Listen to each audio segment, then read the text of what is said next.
এমন ভাবে সুদের টাকা লাগায়, বহু মানুষ আছে সুদের টাকা পরিশোধ করতে যায় বাপের দিনা ভিটা পর্যন্ত বিক্রি করা লাগে, সুদের টাকা পরিশোধ করতে যায় কিস্তি তুলা তুলা নিজের সংসারের সব খরচ ব্যয় করে দেওয়া লাগে। এমন অনেক মানুষকে দেখা যায় 1 লাখ টাকা এলাকা থেকে বাৎসরিক 30,000 টাকা করে সুদের টাকা করে করে খায়। আপনারা বলেন এমন সুদখোর সমাজে আছে না নাই? শুধু আছে বললেই চলবে না। আগে এলাকাতে বেড়া মানুষে সুদ খাইতো, এখন কিন্তু বাড়ি বাড়ি মহিলারাও সুদের টাকা লাগায়। এরা কি একটা বার মরার কথা চিন্তা করে না?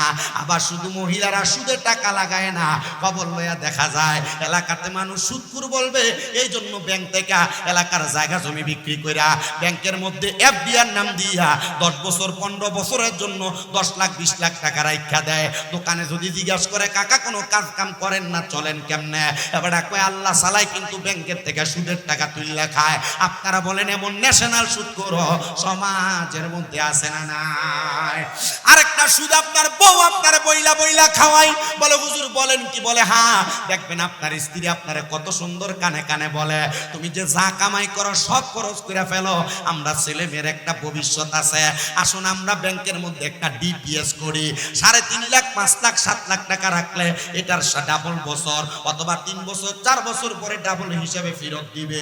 এমন ডিপিএস এর নাম দিয়া সুদের টাকা খায় সমাজে এমন পুরুষ মহিলাও আছে না নাই? আমি আপনাদের সবার কাছে আবদার জানাই, এ প্রিয় মুসলমান, আল্লাহর নবী তিরমিজির একটা হাদিসে মুবারাকা যখন আমাদেরকে কুমিল্লা আলিয়া মাদ্রাসার মধ্যে পড়াইতেছিল কামেল 2য় বর্ষে, আমাদের হুজুর বলতেছে বাবা, হারাম যারা খায়, সুদের টাকা যারা খায়, মানুষের টাকা মেরে মেরে খায় যারা, এদের ব্যাপারে আল্লাহর নবী একটা হাদিসে মুবারাকা বলছেন বড় শক্তভাবে। এই হাদিসটা হযরত আবু সাঈদ খুদরি রাদিয়াল্লাহু তাআলা আনহু বর্ণনা করেছেন। এই হাদিসটা হযরত সিদ্দিক আকবরের জবান মুবারক থেকে শুনেছেন।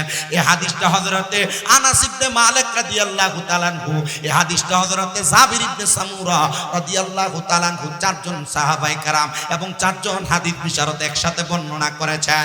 নবী আমার বলেন উম্মত, আমি নবী যখন মেরাজের মধ্যে গমন করলাম, মেরাজ থেকে আসার পর আমি আমার সাহাবায়ে কেরামের কাছে উক্তি প্রকাশ করলাম, ও আমার সাহাবায়ে কেরাম, আমি নবী যখন মেরাজে গেলাম আমার আল্লাহ তাআলা আমি নবীর 2টা নিদর্শন দেখাইছে গো ইয়া রাসূলুল্লাহ। কোন 2টা নিদর্শন দেখাইছে? বলে একটা নিদর্শনের নাম হলো জান্নাত, আরেকটা নিদর্শনের নাম হলো জাহান্নাম। আমি নবী জাহান্নামের মধ্যে এক প্রকারের মানুষ দেখছিলাম, সেই মানুষগুলাকে দেখতে কাল বুয়ুতিনে তাদের পেটটা একটা ঘরের মতো দেখা যায়। ও গো মায়ার নবী গো, ও মায়ার নবী, আর কারা?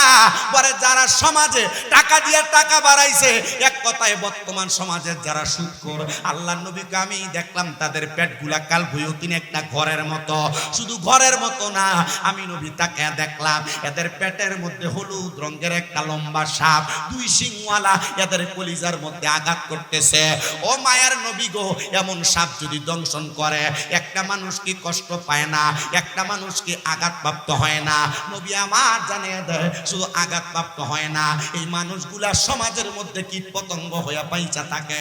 মরার সময় এদের কোনো দাম নাই, কবরে কোনো দাম নাই, হাসরে কোনো দাম নাই, মিজানে কোনো দাম নাই, ফুলসেরাতে কোনো দাম নাই। আবার আমাদের সমাজের মানুষ এই সুদখোর ঘুষখোর গুলারে ধরে মসজিদের সভাপতিও বানায়া দেয়। আমাদের সমাজের মানুষ এই সুদখোর ঘুষখোর গুলারে দইরা নিয়ে মসজিদের সেক্রেটারি বানায়া দেয়, এলাকার সর্দার মাতাব্বরির দায়িত্ব আমাদের সমাজের মানুষ এগুলারে দিয়া দেয়। কথা কন্যা ঠিক কিনা? আরে এত দুঃখ রাখবো কোথায়?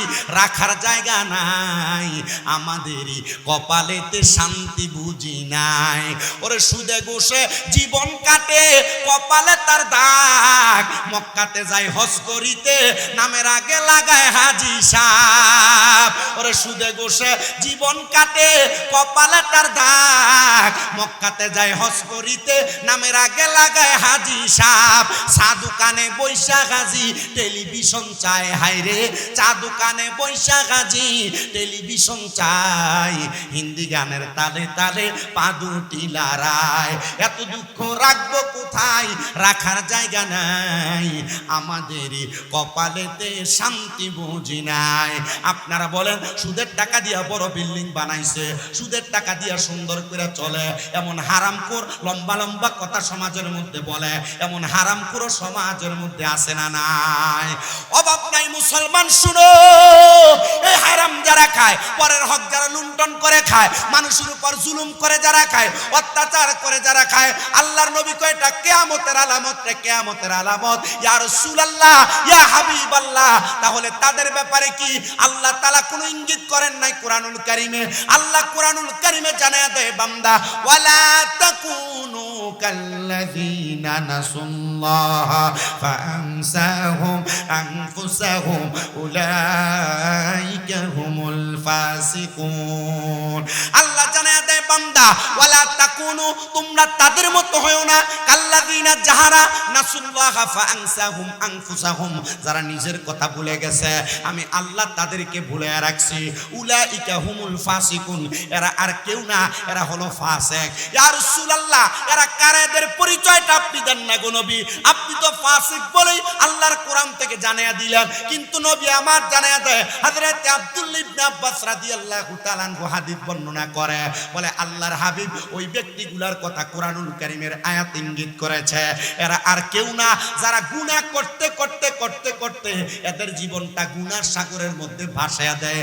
এরা দুনিয়ার চিন্তা করতে করতে আখিরাতের কথা ভুলে যায়, এরা দুনিয়ার চিন্তা করতে করতে কবরের কথা ভুলে যায়, এরা দুনিয়ার চিন্তা করতে করতে হাসর মিজান ফুলসিরাতের কথা ভুলে যায়। ওগো নবী,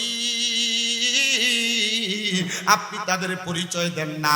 নবী আমার আল্লাহর কোরআন থেকে আবার জানায়া দেয় সাহাবায়ে কেরামের কাছে, ইন্নাল্লাযীনা কাফারু মিন আহলিল কিতাবি ওয়াল মুশরিকিনা ফি নারি জাহান্নামা খালিদিনা ফিহা উলাইকা হুম শাররুল বারিয়া।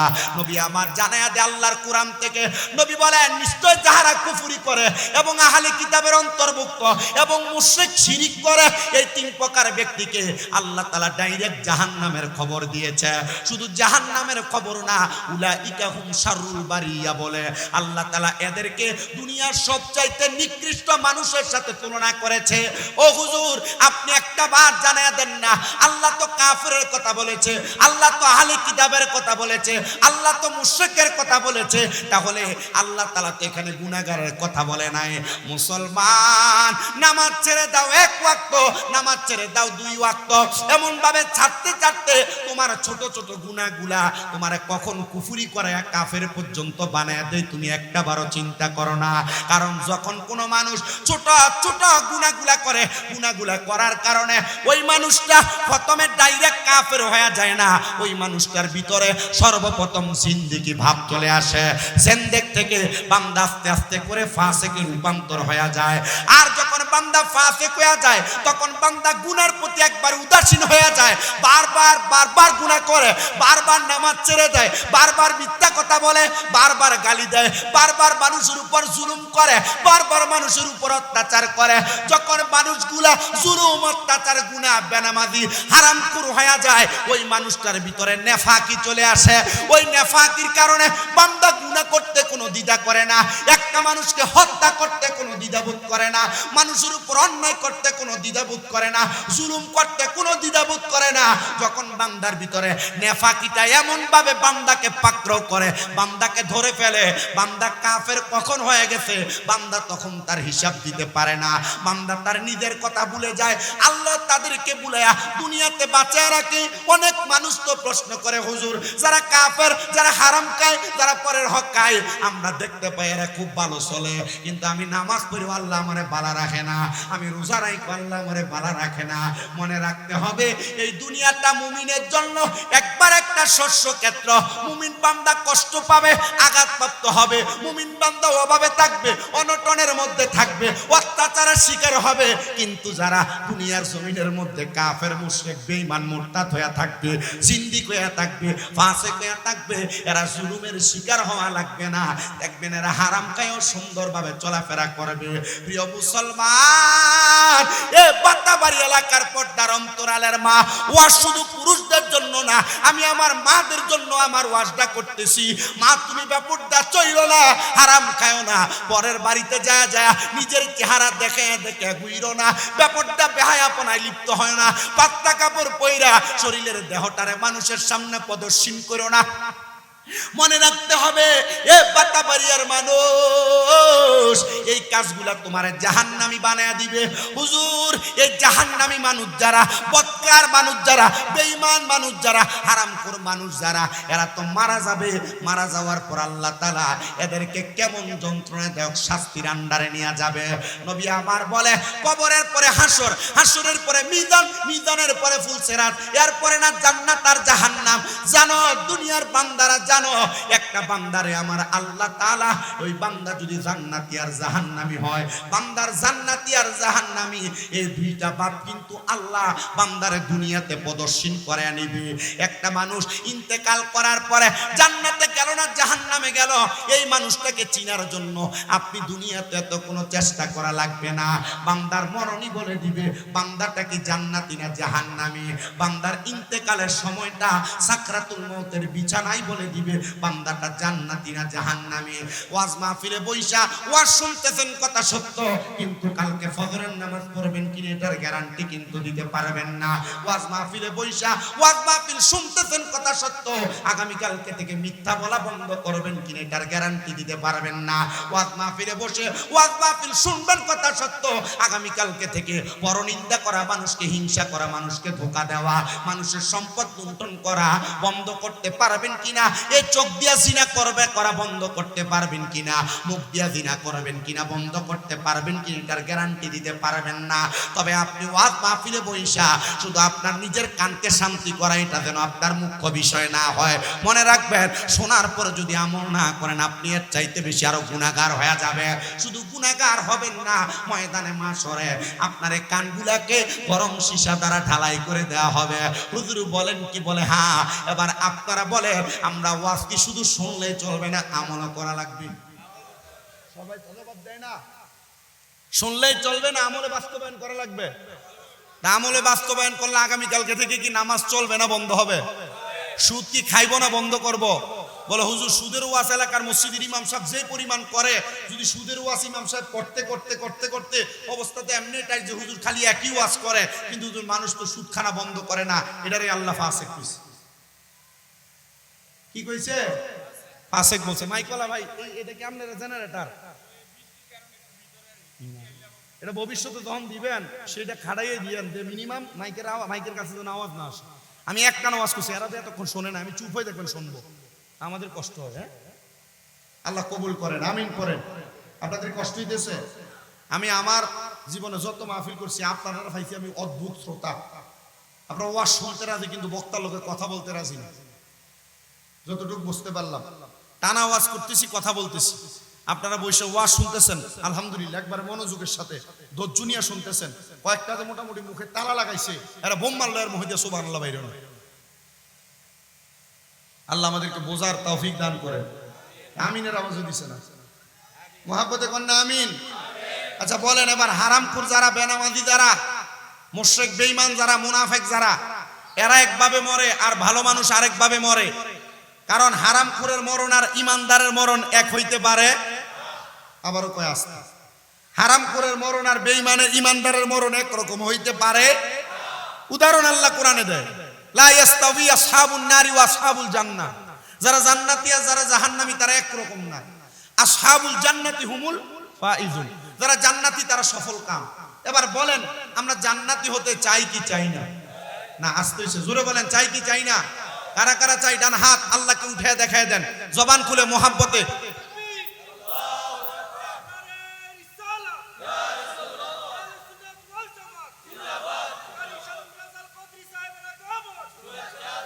আসলে জান্নাতে যাইতে চান? তাকবীরের টেম্পার খারাপ, একটু মোহাব্বতে তাকবীর দিয়েন, জজবানিয়ে তাকবীর দিয়েন। এলাকে দেখেন না মুসলমানের মাইরা হোতাইলেতেছে চারিদিকে।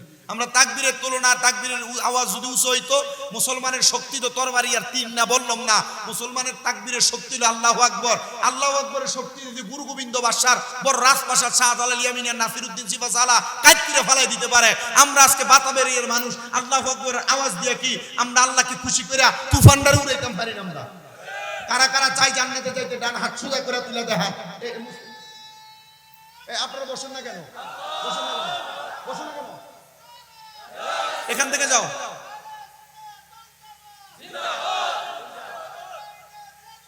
জিন্দাবাদ।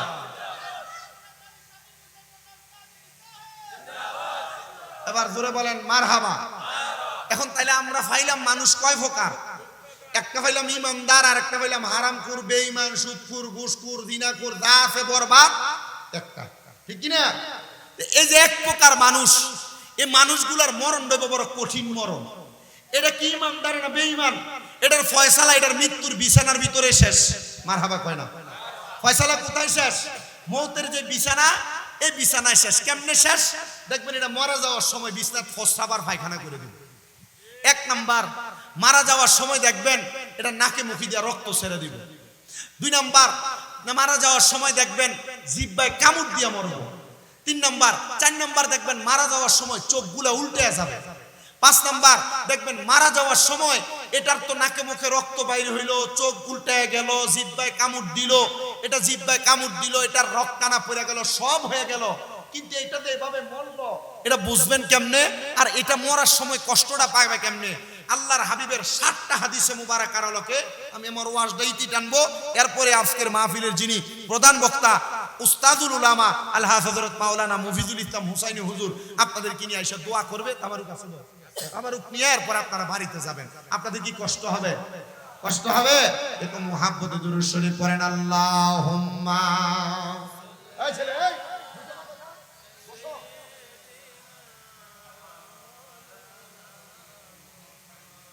আপনারা বসেন না কেন? এই বেগলা বসো না কেন? কি হইছে? বসো বসো। আল্লাহুম্মা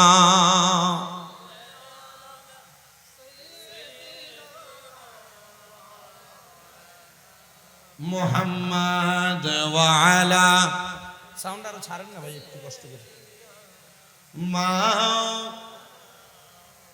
আমার প্রিয় মুসলমানেরা, একটা মানুষ যখন ইন্তেকাল করবে, ইন্তেকাল করার সময় ওই মানুষটার সামনে আমার আল্লাহ তাআলা মালাকুল মাউত আজরাইল আলাইহিস সালাতু ওয়াস সালামকে প্রেরণ করবেন। আজরাইল কিন্তু এমনি এমনি আসবেন না। আল্লাহ তাআলা আল্লাহর লামকানের মধ্যে সাদরাতুল ইয়াকিন অথবা কারো কারো বর্ণনার মধ্যে তওবা নামক একটা গাছ লাগায় রাখছেন, যে গাছের মধ্যে আল্লাহ তাআলা এতগুলা পাতা রেখেছেন।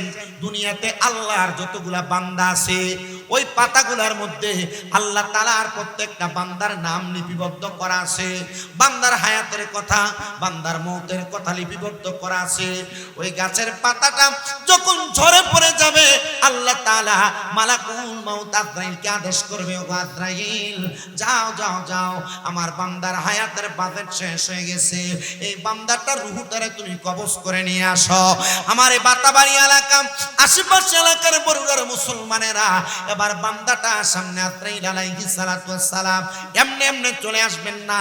আমার আল্লাহ তাআলা ওই বান্দাটার সামনে সর্বপ্রথম আজরাইলকে পাঠানোর আগে 2টা ফেরেশতা পাঠিয়ে দিবে, যেই ফেরেশতাদের চোখের রংগুলা হবে একবারে নীল রঙের। আর আশিক তো কথাটাকে সুরে সুরে লিখতেছে, তওবা নামক গাছটি আছে, পাতায় পাতায় লেখা আছে মানুষের হায়াত। ওরে সেই পাতাটা ঝরে গেলে মৃত্যুর নিশান আসবে চলে, শেষ হইবে তোমাদের হায়াত। পাপী উম্মত কে করিবে পার, হার পাপী উম্মত কে করিবে পার, কঠিন হাসরের দিনে আখিরি নবীজি বিনে, পাপী উম্মত কে করিবে পার, হার পাপী উম্মত কে করিবে পার। নবী বলবে, আবু বকর তুমি লও দুজকের খবর, উম্মত নিদু জকে যায় আমার। এর মুসলমান, আমার নবী রাহমাতুল লিল আলামিন নবীজি প্রত্যেকটা উম্মতের জন্য সুপারিশের ভাগীদার হবে। কিন্তু আমি যে জায়গায় ছিলাম, আমার আলোচনা আমি সেই জায়গা থেকে এখান পর্যন্ত নিয়ে আসি। আল্লাহর হাবিব বলেন, যখন ওই ব্যক্তিটার সামনে 2টা ফেরেশতা আগমন করবে, ওই ফেরেশতাদের চোখ হবে একবারে নীল রঙের।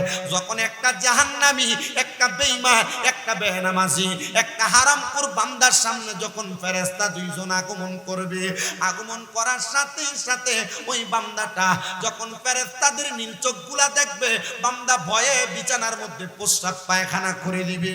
ওগো নবী, ও মায়ার নবী রাহমাতুল লিল আলামিন নবীজি, এমন কঠিন যন্ত্রণা, বলে শুধু যন্ত্রণা এই জায়গার মধ্যে না, ওগো নবী আর কোন জায়গার মধ্যে যন্ত্রণা?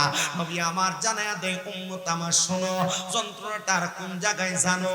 এবার আল্লাহ তাআলার দুইজন ফেরেশতা যখন আগমন করবে, তোমার যখন ওযু শেষ হয়ে যাবে, এই টাইমে আমার আল্লাহর ফেরেশতা হযরতে আজরাইল আলাইহিস সালাতু ওয়াস সালাম তোমার সামনে এসে দাঁড়ায় যাবে। ওযু যদি না থাকে, ঈমান নিয়ে ইন্তেকাল করার গ্যারান্টি একবারেই কম। মুসলমান শুনো, অন্তরের কানটা লাগে শোনো। এবার আজরাইল যখন একটা মানুষের সামনে দাঁড়ায় যাবে, ওই মানুষটার সামনে দাঁড়ানোর সাথে সাথে আজরাইল আলাইহিস সালাতু ওয়াস সালাম বান্দাটা আজরাইলের চোখের দিকে একবার তাকাবে, আজরাইলের চেহারার দিকে একবার তাকাবে। আজরাইলের দিকে তাকায়া আজরাইল বান্দার রূহ নেওয়ার জন্য যখন চেষ্টা করবে, ওই বান্দা আজরাইলকে বলার চেষ্টা করবে, রে আজরাইল, আমার রূহ তুমি এখন কবজ কইরো না। বলে কেন কবজ করব না? বলে আমি মরণের জন্য কোনো প্রস্তুতি গ্রহণ করতে পারি নাই। ওই বান্দা কথাটা বলার আগে বন্ধযুক্ত রূহ হয়ে গেছে, এই জন্য বান্দার দিকে আমরা থুতু নিক্ষেপ করি, বান্দার রূহের দুর্গন্ধ আমরা সহ্য করতে পারি না। ও আজরাইল, তুমি কেন নাকের মধ্যে কাপড় লাগাইলা? আজরাইল জবাব দেয়, এই কারণে আমি নাকে কাপড় লাগাইলাম। বলে এবার বান্দার ঠিকানা কোথায়? বান্দাটারে নিয়ে ডান দিকে যাওয়া যাবে না, বাম দিকে যাওয়া যাবে না, সামনে পেছনে কোনো জায়গায় যাওয়া যাবে না। বান্দার ঠিকানা হলো একটা, ওই ঠিকানা হলো জাহান্নাম। ও আজরাইল, ওই বান্দাটারে কি অবশ্যই জাহান্নামে দেওয়া হবে। নবী আমার জানায়া দিন, হ্যাঁ, বান্দাটারে জাহান্নামের মধ্যে দেওয়া হবে। ও মায়ের নবী রাহমাতুল লিল আলামিন নবীজি, জাহান্নামের মধ্যে বান্দা কতদিন পর্যন্ত থাকবে? নবী আমার জানায়া দেয়, সর্বনিম্ন একটা জাহান্নামী বান্দারে যখন জাহান্নামের মধ্যে ফেলা হবে, একটা জাহান্নামী বান্দা কমপক্ষে 3000 বছর জাহান্নামের আগুনে জ্বলা লাগবে। প্রিয় মুসলমান, 3000 বছর জাহান্নামের আগুনে কেমনে থাকবেন, কিভাবে থাকবেন? আপনি একটা বার চিন্তা করে দেখেন না। হুজুর, 3000 বছর জাহান্নামের আগুনে একটা বান্দাকে যখন রাখা হবে, ওই বান্দাটা কেমনে থাকবে? নবী আমার জানায়া দেয়, আমার আল্লাহ তাআলা ওই জাহান্নামের আগুনটার 3টা অবস্থা রাখবে। আল্লাহ তাআলা 3টা ভাগে ভাগ করে দিয়ে জাহান্নামের আগুনটারে সর্বপ্রথম লাল রঙের আগুন বানায়া বান্দার দেহটারে জ্বালায়া পুড়ে আঙ্গার করে দিবে। বান্দার দেহ জ্বলবে, বান্দার শরীরের গোশতগুলা ঝরে ঝরে পড়ে যাবে। আবার আল্লাহ ফায়াকুন বলে বান্দার দেহ বানায় দিবে। হায়রে মুসলমান, আবার জ্বালাইবো, আবার পুরাইবো, আবার দেহ বানাইবো। এমন কষ্ট, এমন কষ্ট দেওয়া হবে, এই কষ্ট তো সহ্য করতে পারবে না।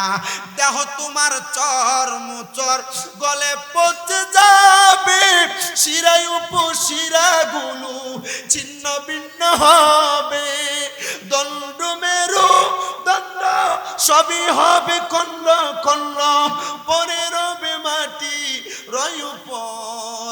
রে মন আমার কেন বান্দ দালান ঘর?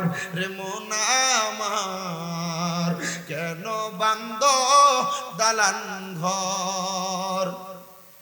হ্যাঁ, বাতাবাড়িয়ার মানুষ, দেহটারে যখন আমার আল্লাহ তাআলা জ্বালাইব, দেহটারে জ্বালায়া বান্দার জাহান্নামের আগুন যখন 1000 বছর জ্বলব, 1000 বছর জ্বলার পরে বান্দার জাহান্নামের আগুনটারে সাদা ধোঁয়াযুক্ত আগুন বানায়া আবার আমার আল্লাহ তাআলা ওই বান্দাটার আগুনের মধ্যে আরো 1000 বছর জ্বালাইব।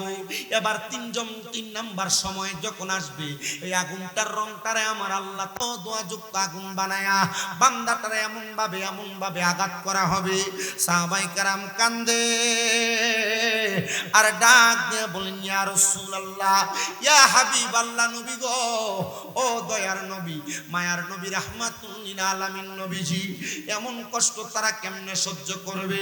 তাদেরকে কি একটু পরিত্রাণ দেওয়া হবে না? নবী আমার জানায়া দে উম্মত, হ্যাঁ তাদেরকে পরিত্রাণ দেওয়া হবে। যখন বান্দা 3000 বছর জ্বলবে, জ্বলার পর বান্দাটারে এমন একটা জায়গায়, এমন একটা মাকামে দাঁড় করে দেওয়া হবে। বান্দাটা ওই মাকামে দাঁড়াইবে, বান্দাটারে তখন প্রশ্ন করা হবে, কি বলবা বলো? তখন বান্দা কোনো জবাব দিতে পারবে না।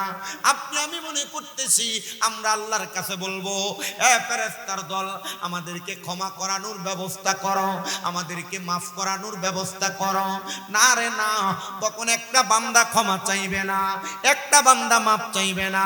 বান্দাটা ডাক দিয়া বলবে পানি পানি পানি বলে 3 বার চিৎকার করবে। সাহাবীরা ডাক দিয়া কয়, নবী গো, ইয়া রাসূলুল্লাহ, নবী আপনি বলেন না, তখন কি তাদেরকে পানি দেওয়া হবে? নবী আমার কান্দন করে দেয় আর ডাক দিয়া কয়, ওগো সাহাবায়ে কেরাম, হ্যাঁ তাদেরকে পানি দেওয়া হবে। মায়ার নবী, রাহমাতুল লিল আলামিন নবী, কেমন পানি তারা পান করবে? বলে দুনিয়ার কোন সাধারণ পানি তারা পান করতে পারবে না। ওগো নবীজি, আপনি একটাবার বলেন না কেমন পানি পান করবে? নবী আমার জানায়া দেয়, অন্য জাহান্নামীদেরকে জাহান্নামের আগুনে জ্বালায়া পুরায়া যেই রক্তপুঞ্জগুলা তৈরি হয়, ওই রক্তপুঞ্জগুলা বান্দাটারে লোহার একটা গরম পাত্রে আগুনে গরম কইরা ওই লোহার পাত্রটা বান্দার সামনে দেওয়া হবে। রক্ত আর পুঁজগুলা মানে অন্যান্যদেরকে আগুনের মধ্যে জ্বালানোর কারণে যেই রক্তপুঞ্জগুলা নিচে পড়ছে, এগুলাকে হাদিস শরীফের ভাষায় বলা হয় তিনাতুল খাবাল। ওই তিনাতুল খাবাল গুলা দেওয়া হবে বান্দাকে পান করার জন্য। ও নবী, তখন কি বান্দা পান করবে?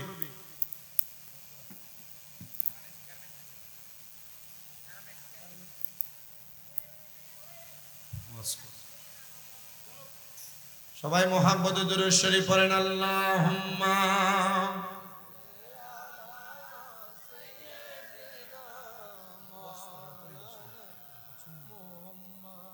ওয়া আলা আলি।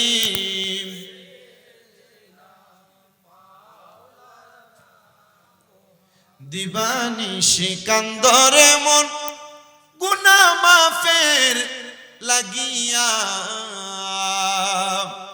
মাফ করিয়া দিবেন তিনি, যিনি রহমতের খাজিনা।